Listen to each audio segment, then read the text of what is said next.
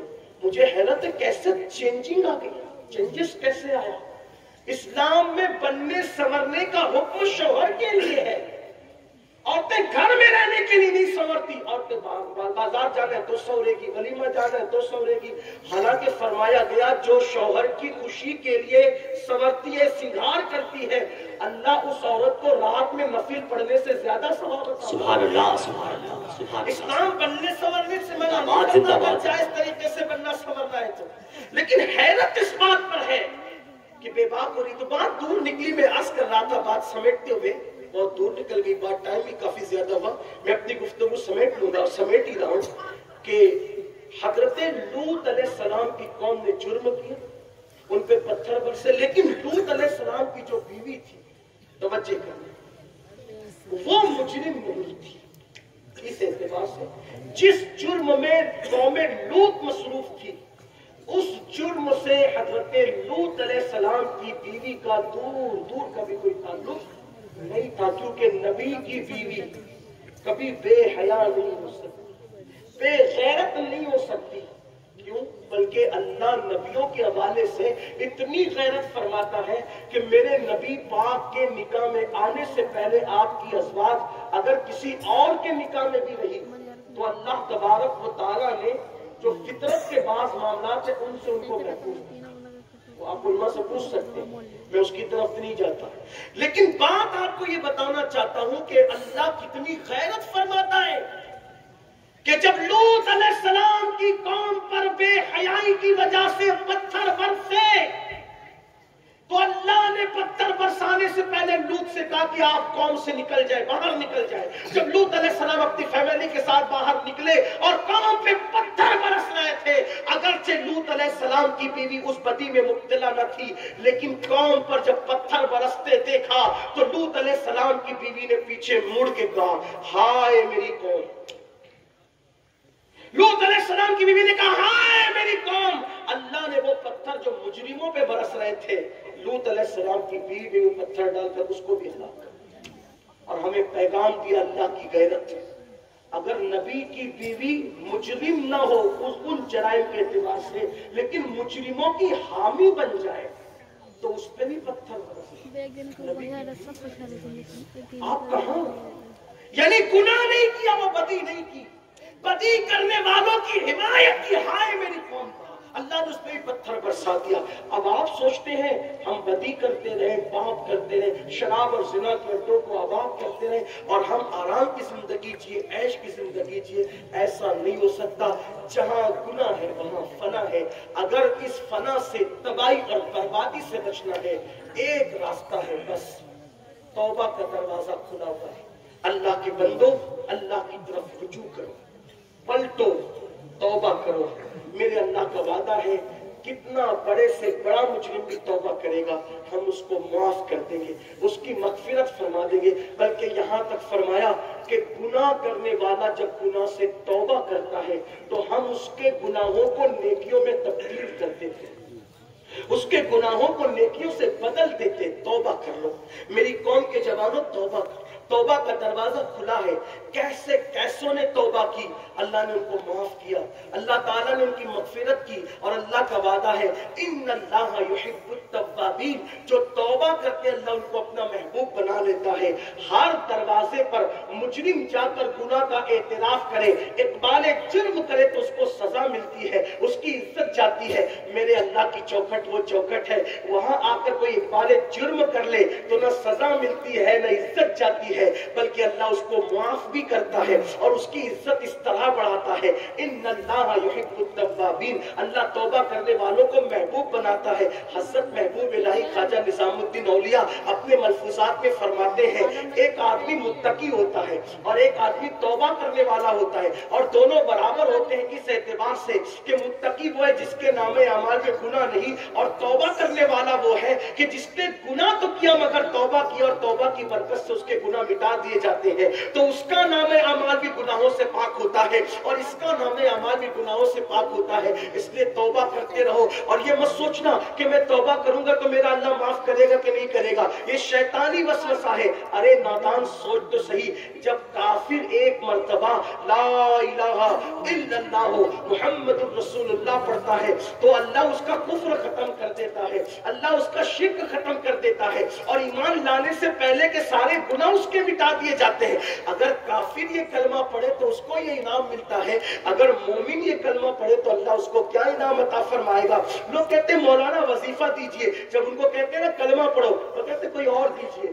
کلمے سے بڑا بھی کوئی وظیفہ, سوچے تو صحیح. میری قوم کا حال یہ بن گیا, چیزیں مول سے لو, چاہے فٹ پاتھ سے زیادہ غیر گزری ہو, یہ حال ہے لوگوں کا. جو آسانی سے مل جائے اس کو نہیں لینا چاہتے, مشکل میں پڑھنا چاہتے, مشقت میں پڑھنا چاہتے. میں ملانے کے لیے نہیں کہہ رہا ہوں, صرف سمجھانے کے لیے کہہ رہا ہوں. کلمہ زبان پر آسان ہے, جس سے کفر ختم ہو جائے وہ کلمہ طیبہ, جس سے شرک جیسا جرم مٹ جائے وہ کلمہ طیبہ ہے. اور لوگ کہتے ہیں کچھ اور دیجئے, کلمے سے بھی بڑی کوئی چیز. آقا فرماتے افضل الذکر لا الہ الا اللہ, بہترین دعا سورۃ الفاتحہ ہے, لیکن ہم اس کی طرف نہیں آتے.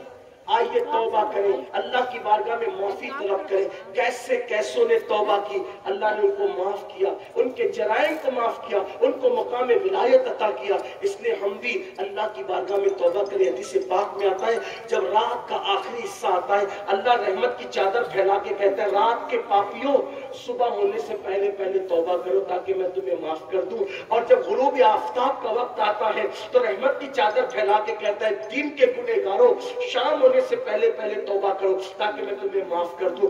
آئیے نا, جب توبہ کا دروازہ کھلا ہے تو معافی مانگ لیجئے, توبہ کر لیجئے. اللہ اکبر. بس جو آخری بات بس کرنے چلا تھا, بات طویل ہوئی, اختتام کی طرف جاتے ہیں. اگر جوان توبہ کرے, کوئی جوان توبہ کرے تو 40 دن تک آسمانوں میں نور کی قندیلیں جلائی جاتی ہیں. فرشتے دوسرے سے پوچھتے ہیں کیوں ہے, تو کہا جاتا ہے آج جوان کو توبہ کیجئے. اور توبہ کان کھینچنا, گال پیٹنا نہیں. توبہ کیا, توبہ یہ ہے کہ اپنے اللہ سے عہد کرو, اب گناہ کے راستے پہ نہیں جاؤں گا اور پھر نہ جانا, بس اسی کو توبہ. شرمندہ ہو جانا توبہ, اپنے اللہ سے عہد کرنا توبہ, گناہوں سے اپنے آپ کو روک لینا توبہ. بزرگوں نے فرمایا جیسے بکری کے تھن سے دودھ نکل کر اسی سوراخ سے دوبارہ اسی راستے سے دودھ نہیں جاتا, ایسے ہی گناہ سے توبہ کرنے والا پھر اس راستے پہ نہ جائے, یہ توبہ ہے. اور جو ایسی توبہ کرے اللہ اس کو اپنا محبوب اور مقبول بندہ بنا دے. بس وہ جو بات کرنی تھی, ایک شخص ہے, آپ نے نام سنا ہوگا, ان کا نام ہے فضیل بن ایاز. ہمارے بزرگوں نے اس کو ایسے ہی پڑھا فضیل بن ایاز. وہ شخص جنگلوں میں ڈکیتی کرتے تھے, لوگوں کا معلوم فضیل بن ایاز. ایک دن قافلے کے اندر کوئی تلاوت کرنے والا قاری قرآن موجود تھا. وہ تلاوت کرتے ہوئے جا رہا تھا اور اس نے پڑھا کہ کیا آیت پاک کا مفہوم ہے, کیا ابھی وہ وقت نہیں آیا مومنوں کے لیے کہ اللہ کی خشیت سے ان کے دل اللہ کی بارگاہ میں جھک جائیں, کیا وہ وقت مومنوں کے لیے نہیں آیا کہ اللہ کی خشیت سے اللہ کی بارگاہ میں ان کے دل جھک جائے؟ دل پہ اثر کر گئی، بات چوٹ کر گئی۔ فضیل نے فوراً کہا بالکل وہ وقت آ گیا، وہ وقت آ گیا، وہ وقت آ گیا۔ ساتھی آئے، آنے کے بعد کہا فضیل قافلہ آ گیا، بہت زیادہ مال سے لدا ہوا ہے، چلو لوٹیں۔ فضیل نے کہا اب میں کیا لوٹوں، میں تو خود ہی لٹ گیا، میں کیا لوٹوں کسی کو، اب میں خود ہی لٹ گیا۔ اب فضیل لڑا، فضیل لٹ گیا۔ تو کیا مطلب کہ میں نے توبہ کر کے رب کی بارگاہ میں رجوع کر لیا، اب نہیں جانا اس راستے۔ دیکھو جب تم توبہ کرو گے تو پہلے قدرت ہی تمہیں آزمائے گی کہ تم کتنے پکے ہو۔ فضیل نے توبہ کی، بڑا قافلہ آ گیا تاکہ بتائے لوگوں کو جانچ کر کے توبہ ہوئی کہ مکر ہوا۔ اس لیے کہ جو گناہ کر، جو توبہ کر کے توبہ توڑ دیتے ہیں اللہ پھر معاف کرتا ہے، پھر توبہ توڑ دیتے اللہ پھر معاف کرتا ہے، پھر توبہ توڑ دیتے تو اللہ کی رحمتیں کہتی ہے بندے میرے ساتھ مذاق نہ کر، بندے میرے ساتھ مذاق نہ کر۔ حضرت مالک بن دینار کہتے ہیں میرے دوست کا انتقال ہوا اور اس کے سینے سے گرم گرم سانسیں نکل رہی تھی، اس نے کہا استغفر اللہ، توبہ کی۔ اس کے گھر کے کونے سے آواز آئی، کہا بندے بس کر، تو نے بہت توبہ کر کے توڑ دیا، بس کر۔ اللہ کبھی وہ دن کسی کو نہ لائے کہ خدا کی رحمت روٹ جائے، اللہ کسی سے ناراض ہو جائے، اللہ وہ دن کسی کو نہ لائے۔ اے میری قوم کے جوانوں، اللہ نے تمہیں جوانی دی، وقت دیا، ٹائم دیا، اللہ کا واسطہ دے کر کہتا ہوں وقت کو ضائع مت کرو۔ پتہ نہیں کل کی صبح ہم میں سے کون دیکھے گا، کل تو چھوڑو کل کی خبر نہیں، صلاۃ السلام تک کون رہے گا نہیں پتا۔ توبہ کر لو، بدل جاؤ، تبدیل ہو جاؤ، نکلو گناہ سے ہجرت کر کے اللہ کی طرف آؤ۔ ہاں میرا اللہ وہ ہے، حدیث قدسی میں میرے اللہ نے فرمایا جو میری طرف چل کے آتا ہے میری رحمت اس کی طرف دوڑ کر جاتی ہے۔ سبحان اللہ۔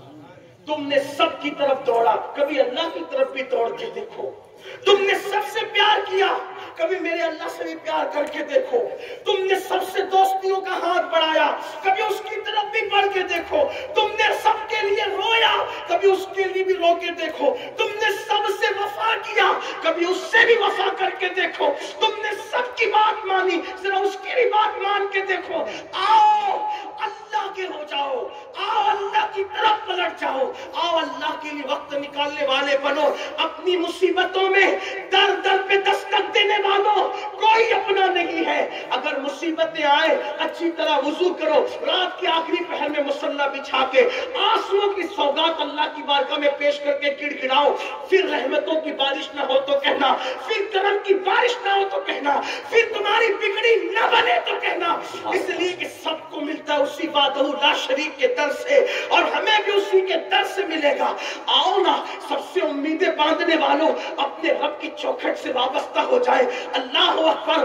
ارے ایک وقت میں اگر 5 مرتبہ، ایک دن میں 5 مرتبہ کوئی فقیر کسی بخیل کے دروازے پہ جاتا ہے تو بخیل سے بخیل بھی کچھ نہ کچھ دے کے ٹالتا ہے، وہ مکمل 5 بار انکار نہیں کرتا۔ جب بخیل 5 بار آنے والے کو دے سکتا ہے تو اس جواد و کریم کے بارے میں کیا خیال ہے؟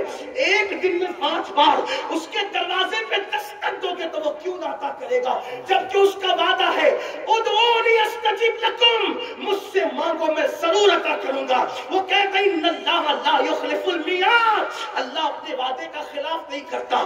لیکن کوئی آئے تو صحیح، اقبال کہتے ہیں ہم تو مائل بکرم ہے، کوئی سائل ہی نہیں، راہ دکھلائے کسے راہ روے منزل ہی نہیں۔